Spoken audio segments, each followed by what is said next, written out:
Biggest relationship lessons learned from our marriage. This is Joyfully Married After Podcast, episode 18. This is Joyfully Married After with Heath and Tracy. I'm Heath. And I'm Tracy. We're joyfully married after how many years, baby? 26.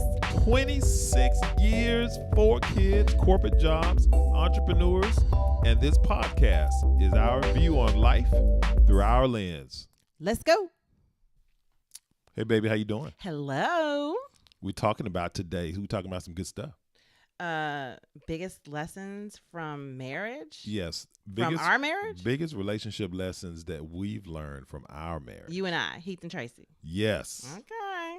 So the common themes are communication, compromise, and teamwork. Okay. I like those.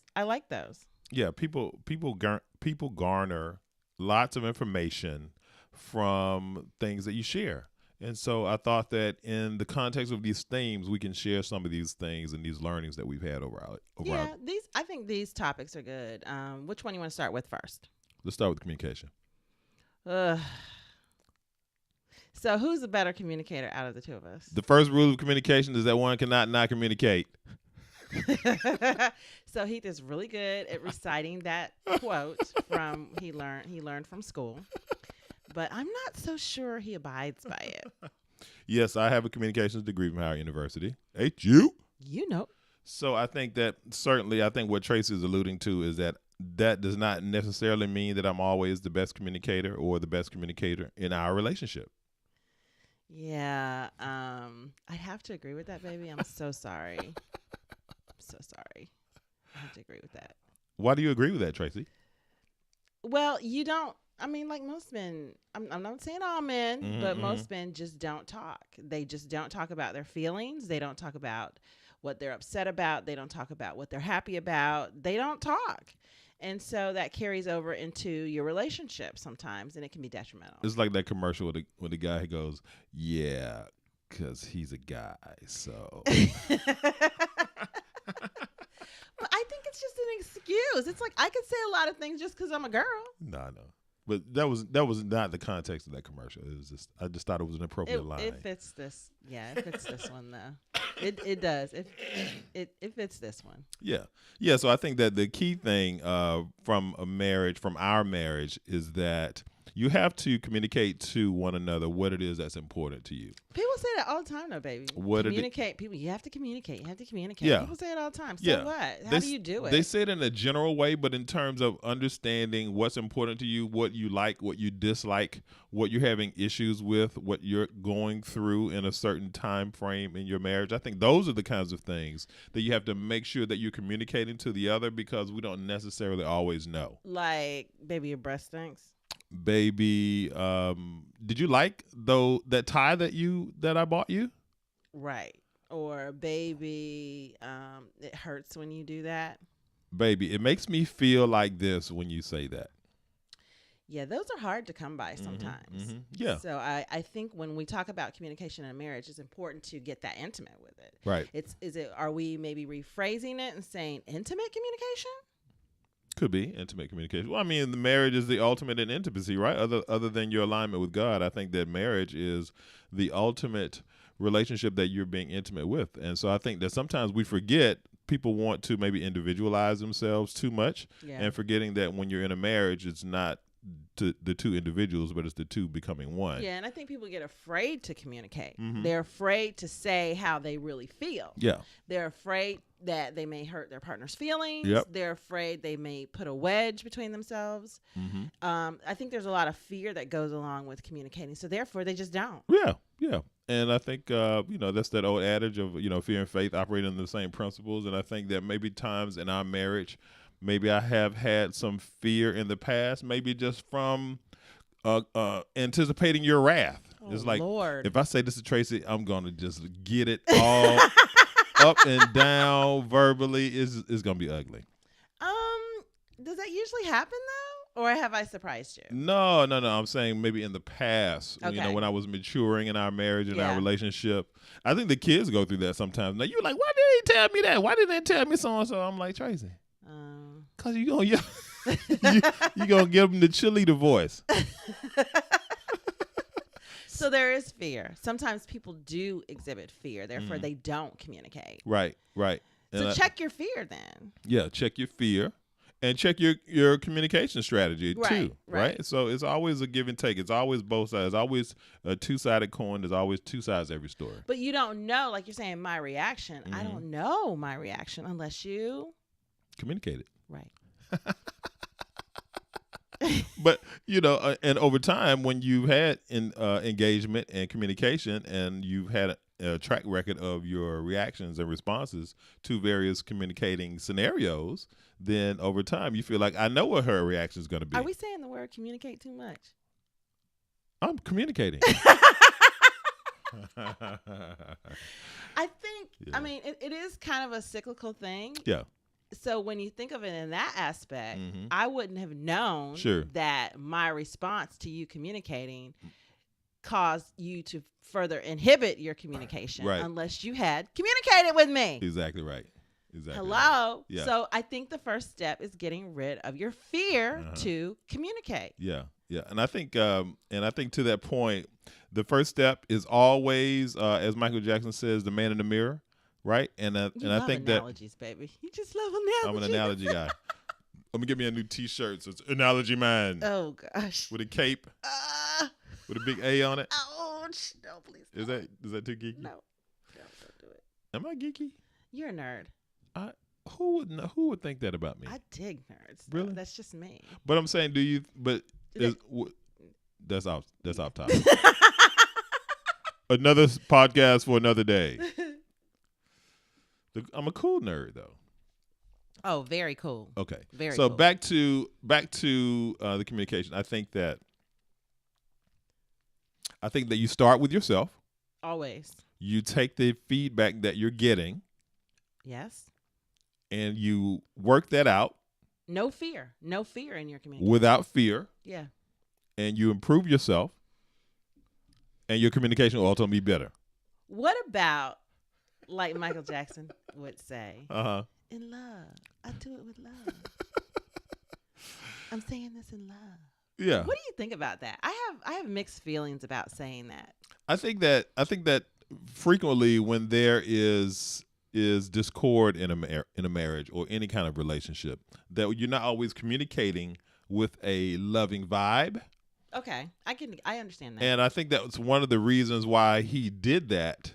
Why he would say with love, or he would preface what he was saying with love, as not only an indicator for the person that he's speaking to, but also as a reminder for himself. Yes, to say stay in love. Okay, stay here. Right. I'm really pissed right now. But this is coming. This is coming to you in love.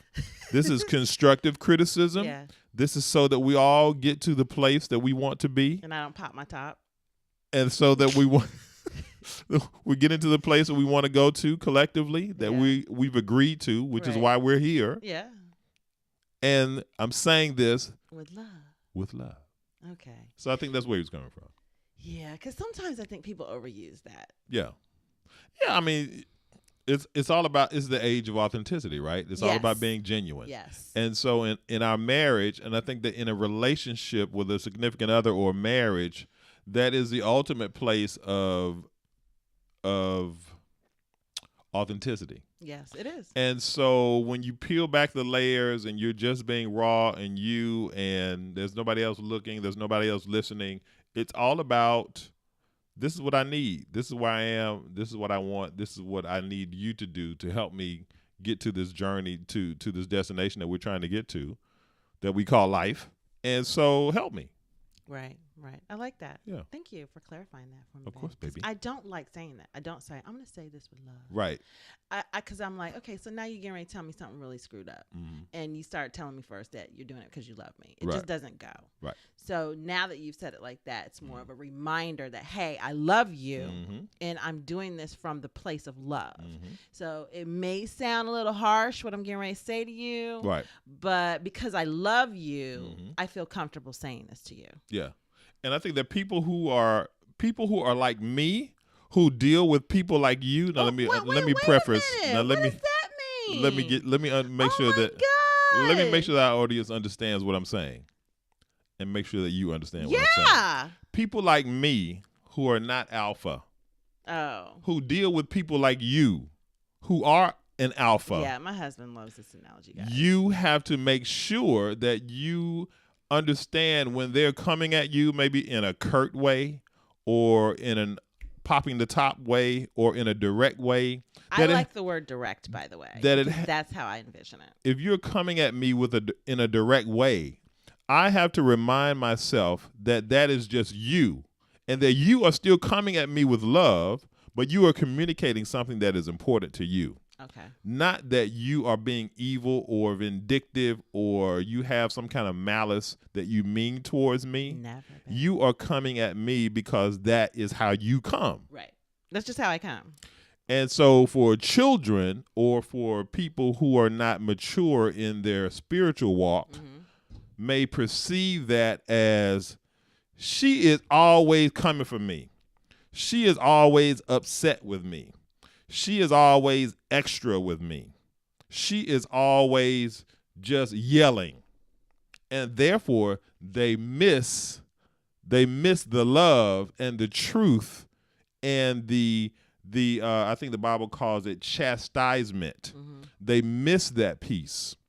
And so therefore they're in their feelings because they're in the physical, not understanding this alpha spirit that is in front of them. Right. And so what happens is they shut down or they don't communicate as much towards you because they are afraid. Like you used to do early in our marriage. Like I used to do early in our marriage. But I wasn't as intense, I don't think, early in our marriage. Yeah, I think I became more intense because I guess issues grew. Yeah, I think that when you're young and carefree and lovey-dovey and da-da, and it's all. I wasn't intense. Yeah, it's all gravy. You don't have those same kind of life pressures but as life pressures grow and issues pop, the intensity grew. Sure. In my personality, I guess you could say my personal discord or my personality flaw. Right. Yeah, it grew. Yeah. Yeah. And when mine grew, his grew. Right. So if you can imagine what that's like. Yeah. All right, so the second thing that we talked about was compromise, right? And so in this first theme that we just talked about in communication, you may have heard some compromise there, but let's dig more into compromise. Okay. All right. And so one of the reasons that we do what we do is that we enjoy it. We have lots of experience around relationships and marriage. And when you have been together for almost 30 years, I think it makes sense that we want to share with people so that they have successful relationships. We want you married and motivated. And if you are going to be married and motivated, you are going to have to compromise. Oh my gosh. It is not all about you. No, ever. Shocker. Ever, not a day, not an hour, not me time, not bath time, not nail time, not hair time, no time. Is it ever about you in marriage? Newsflash. Ever, guys, ever. Do I need to say that again? It's never, ever about just you. So back to the concept of getting to where you're trying to get to, right? It's the journey. It's not necessarily the destination, but it's the ongoing journey of going through life together and being in a joyful state, which is what we are all about. Yes, baby. And so if you're going to do that, you are going to have to compromise with this other person that you're engaged with. You must compromise. Because if you don't compromise, guess what will happen? You're not going to be together. You just won't. That's the easy way out. No shade, no hate. We always have to say that. Right. But that's the easier thing to do. Sure. Yeah. And I'm sure that people who have been married and are no longer married will probably tell you the same thing. That if they look back, that this other person was this way, maybe some things that they did was that way. Maybe if they had to do it over again, they would have done it this way. Things that they learned. They learned, right? But why not just learn with that person? Right. And so, again, no shade, no hate on people who've been divorced. Who made that choice. Could have happened to me and Tracy. Yep. Right? And so the point is that when you're going through selfish behavior, when it's all about you, if you evaluate your scenarios where you are divorced or where you went through a divorce, think about it. Then you will see that there was some selfish behavior. Always. That that caused that rift. What's the guy you ran into one time? What did he tell you, babe? Guy I ran into one time where? He said, yeah, he was on his fifth wife. Oh. So he was on his fifth wife, yes, and she was much younger than he was, and he was going through whatever he was going through with her, and he told you this when we were having challenges in our marriage too, wasn't he? I remember. I remember when you told me this story. We were having like big challenges. Okay. And so he said to me, if I know all the stuff that I know now that about marriage and everything, I would have just kept that first one. So that when he told me that story, it really resonated because the point of it is that gentleman figured out that he knew a lot about marriage after marrying the fifth person, and he also knew that if he knew everything that he now knows, that he would have just stayed with the first one and applied everything to that first one instead of starting over with the second one and the third one and the fourth one and now the fifth one. Yeah. So I think that compromise is very key. You have to understand what the other person's point of view is, what the perspective is, and you need to, give and take. You can't fight every battle with the term. I think the saying goes, pick your battles, right? And so why am I going to argue with Tracy about I want to watch this TV show and she wants to watch that one? Go watch another TV. Why am I going to argue about she cooked chicken and rice again? I love chicken and rice. I haven't had fish in 2 weeks. Right? Well, see, you're missing there communication. Right? But so what's the compromise? What have we compromised on recently, babe? I don't know. What do we compromise on? I'm always compromising. What are you talking about? Oh, you're always compromising? Yeah, I've been married for 27 years. Yes. I'm always compromising. So, okay, well, let's just bring up the one we decided on today. Which was? About how we do all of our social media.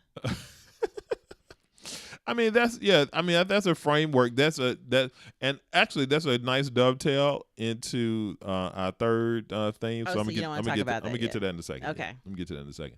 But the point is that you pick your battles, you compromise, you don't always have to get your way in each and every situation, and you have to acquiesce and understand and empathize and understand that that's what it's going to take to be successful in your joyful pursuits. Yeah, I find that when I compromise afterwards, it's just not a big deal. It's all going to work out anyway. It's just I feel fine about it. I don't feel like you always have anxiety when you make a decision to compromise or when you make a decision not to compromise. Right. And what I found was after compromising something with Heath, I found that, that wasn't so bad. I'm okay. And you probably still get to do what you want to do anyway. Right. But as far as compromising with, for instance, the way we handle the kids in the morning. The way we handle the kids in the morning, what do you mean?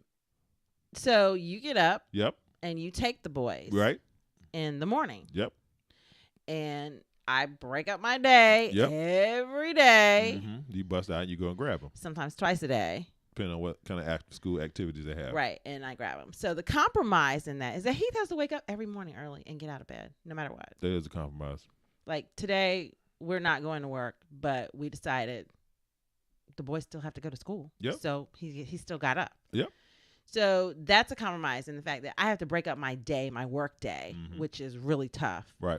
And do that. So we compromised that. We had to communicate about that. We had to understand how schedules are set up. We had to understand that, I typically have to go into the office in my 9 to 5. Tracy works virtually in her 9 to 5, depending on how she has to structure or restructure meetings and other things that are connected to her business every day. She makes that happen.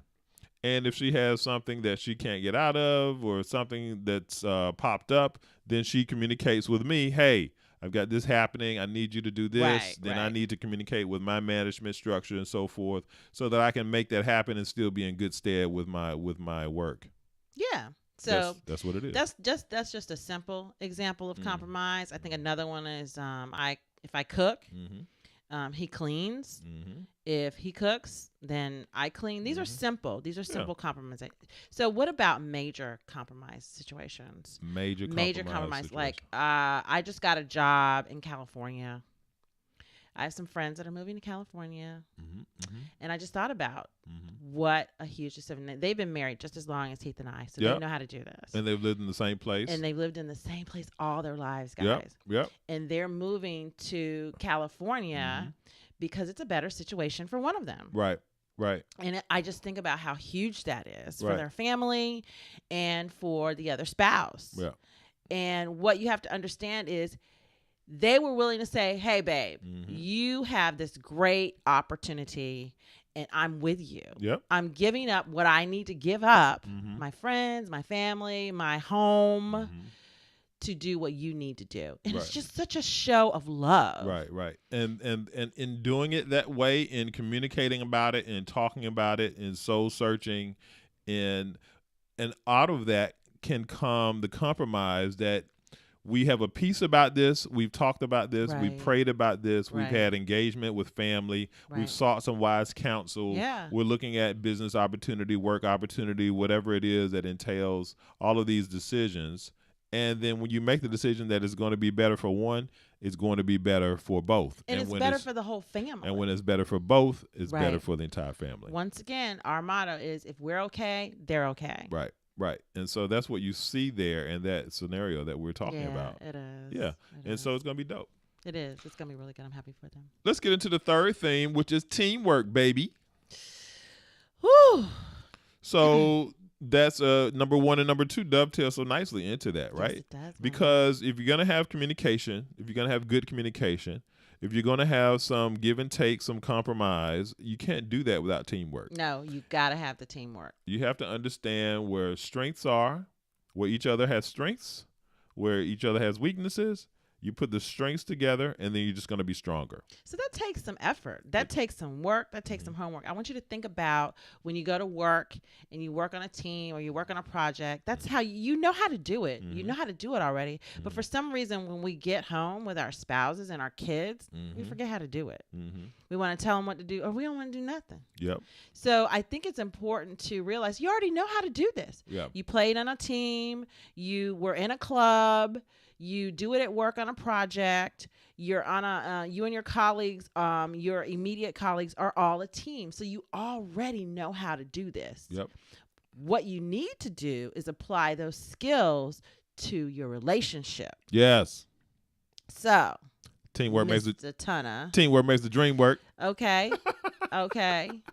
So we were just talking about an example earlier that you were leading into, all right? And so Yes. both Trace and I have 9-to-5s. We do things outside of our media company. And so the point is that understanding how to make this work and how to best slate it into the schedules that we have and all of the ancillary things that go along with what you guys don't see is you have to divide up the work.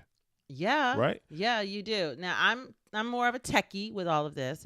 So I end up editing everything, posting everything, doing a lot of the marketing that you all see on Instagram and Facebook. And I do that in my spare time between being a wife, a mother, and a worker.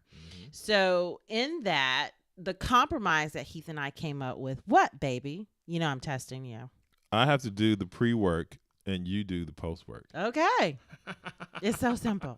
Because believe it or not, there's a lot of pre-work that goes into this type of thing. Yeah. You have to figure out what you're going to talk about. You have to figure out, okay, what is the outline of what we're going to talk about?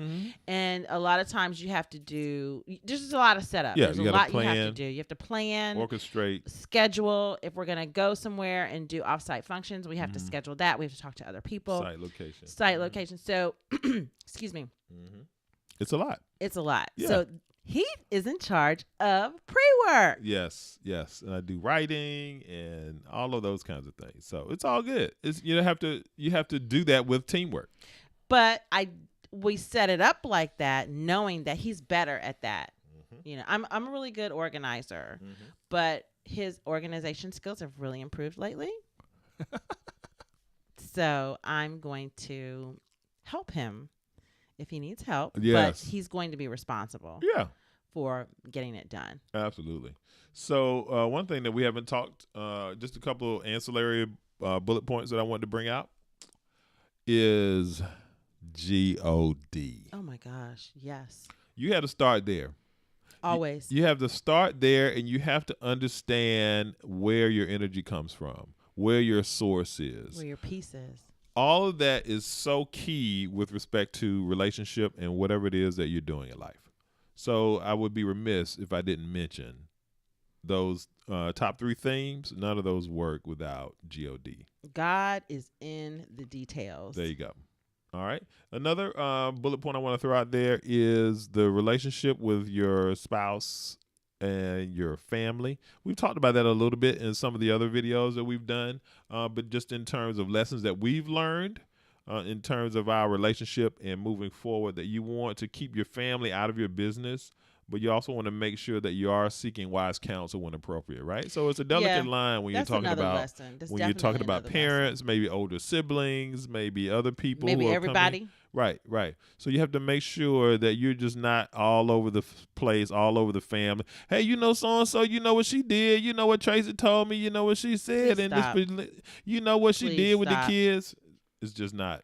Please stop. That's not what you want to do. Yeah, and no offense to people who are not married, but you can't give advice to people who are married. Yeah, and I think that the thing there is that people who have been married, maybe have a certain view about certain things that could be valuable to you. But the point is that you want to look for models. You want to look for a wise counsel around whatever it is that you're experiencing. And so that could be in the form of books, or if there's someone in your family who maybe has been married for 40 years or 30 years or something like that, they could be wise counsel in particular scenarios. But you don't want to be all over the place talking to everybody about everything. Never. It's just not. It's not going to work. There's so many other resources than just those people. Yeah. And then the last bullet point I wanted to throw out there was that you don't want to base your marriage on somebody else's marriage. Never. That you are going to be a different pace, a different place in life, and you have to make sure that you're running your race. Yeah, not Beyonce and Jay-Z. Yeah, you can't base your marriage on the Obamas. Not Kim and Kanye.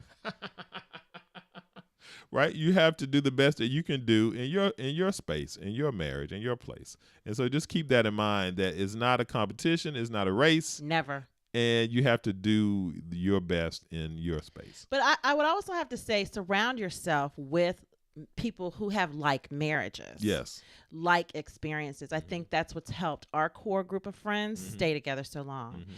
We have about 6 couples in our core group, and we've lost maybe one. And I think that is fantastic. All of us have been married 20 plus years. And I think it's important to note it's because you've kind of been there with one another, supportive of one another, whether it was mentally, physically, or spiritually. You always had another group to look at, another set of people to look at and say, they're still doing it. And it's not vocalized. We don't vocalize it. We've never vocalized it. Right. And we might do that in a podcast one day, bring everybody together when we're together. But we've never vocalized it to one another that, hey, look at us. What are you guys doing? We never talk about it. But I think it's just the synergy of having babies and graduate. I mean, we all started off graduating college, getting married, having babies, moving, new jobs, new businesses. We have all supported each other along the way in the last 20, almost 30 years. But it's been an unsaid type of support. Right. And so the point is that you can take inspiration from those like-minded couples.